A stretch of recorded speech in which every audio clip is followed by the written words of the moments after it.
Dapat po si Sir. Sir, Ah, dito kayo, tatanungin namin kayo. okay. Dito ka, Sir, para nakita ka sa Okay. So, bakit po kailangan i-graft or ano po yung purpose ng One- pag-graft? one reason bakit kailangan grafted ang kakao is to make it sure na heavily fruiting yung kakao mo kasi yung kinukunan ng sayon is came from a heavily fruiting tree. So genetically tulad din ng tao pag ama at ina matangkad, matatangkad din yung anak. So the same with kakao. So para Pag makuha heavily niya, fruiting mo. para makuha niya yung trait ng heavenly fruit. Oo. Ngayon And then po- second is madali siyang mamunga. Okay. Because medyo older na kasi yung sayon na kinuha. Second, hindi siya masyadong mataas. Okay. Third, Explain po natin paano po yung process ng pag-graft. okay, pinuputol po natin yung rootstock, yung seedling na kakao. Nagaling And then, sa Nagaling fruiting. galing sa heavenly fruit. Dali Martin, paripit mo yung Ulitin process. natin. Ito, gagawin mo ba dito? Oh, Sige, ito po. Ayan. okay, i-cut natin itong stem ng seedling. And then, Slit po. i-slit natin yan. And then, kukuha tayo ng sayon from heavily fruiting cacao tree. Bigyan ng Tapos laging pa-V. V. Opo. And then, Ilalagay sa gitna. ilalagay sa gitna. Yung notch. And then, lagyan ng cellophane. For protection na hindi papasok yung tubig. Kahit anong cellophane, no? Kahit anong cellophane. Kasi yung iba 18 days, may binibent ng ganyan eh. Yung 18 days after, kukunin na yan. Kukunin na yung cellophane kasi magpro-protrude na yun dito yung mga what yung may kukunin, tatanggalin. Opo. tatanggalin na yung cellophane. Kasi yung sa baba niyan, tatanggalin din. Kasi tutubo yun sa baba. Yung bilog. Pag may mga bagong mga sumisibol dito, kukunin din yun kasi para ito lang talaga ang Okay. Ibig sabihin kukunin, ikakat mo siya. Tatanggalin yung Tatanggalin mo. tatanggalin. Ibang nakita ko nagagawa niya yung plastic na tali ang ginagamit nila eh. Straw? Straw. Pwede rin kayo. Basta hindi pa show. After pag hindi ka masyado kabisado pa mag-graft, yun ang gagamitin niyo.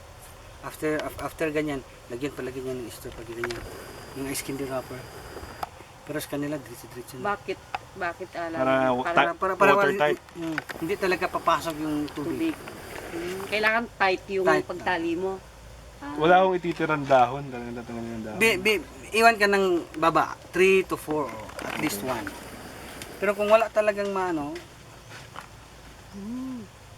Ngayon, pagka galing po dyan, ganong katagal patatagalin pa po yan dyan bago yun? about after 18 days kukunin yung cellophane and then after 2 Okay months na yun.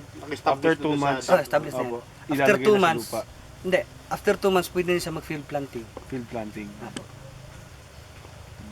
Bali pag itong seedling na ito, pwede mo siyang i-graft after 8 months. No, 4 months. 4 months. 4 months. Oh. Ano po yung advantage nung hindi na-graft sa Ang advantage sa grafted, Opo. Sa hindi na-graft. ang hindi nag-graft kasi mataas and then hindi ka sigurado sa fruiting capacity niya. Yun lang talaga kasi pag magtanim tayo, sisiguraduhin natin na malakas talagang mamunga for us to get the maximum Benefit benefit niya. And then it has the same lifespan. Hindi po 25 years pa rin. Hindi po hindi bumababa. Hindi bumababa. After 25 years, medyo sinel na siya, may senility na siya, hindi na siya magbunga. Kaya nga putulin siya, rejuvenation again. Igagraft naman yung bagong tumutubo. So the old tree will again make a new one, but less than a year. Mga 1.5 years bunga na naman. Kasi ang root system niya, matanda yung yung puno na. So mabilis. So, magiging immortal yung Immortal. Imagine 25 years, pag after 25 bago na naman. 25 years. Pero meron bang replanting dito? Kunwari, kasi mga iba, talagang aalisin mo din, replant ulit, o talagang continuous lang na pwedeng ito ng ito. Pwede na ito. Hindi ito Hindi yung mo na, rejuvenation. Yun yung sa Pablo, may mga na-maintain ako doon na farm. Totally ano siya. Hindi uprooted but na down siya. Yun lang pinuputol ko lang and then yung sumisibol tinudugtungan. So yung mga na-affect nitong Yolanda, kung mayroong mga Kung meron, doon, it can be Basta hindi hindi lang basta hindi lang uproot. Mm-mm. It can be saved Mm-mm. through grafting. Paano common knowledge ba yon sa mga Hindi, hindi rin? masyado. So ibig sabihin yung iba posibleng hindi Posible. alam. Bubunutin Pwede na pa talaga palang na. i-revive yun. Pwede pa 'yan. Kasi marami kaming naano sa Pablo, Davao Oriental. Davao Oriental. Paano ka pipili ng idudugtong mo dyan? Anong... Heavily Hindi, po. ibig sabihin, Itong ganito.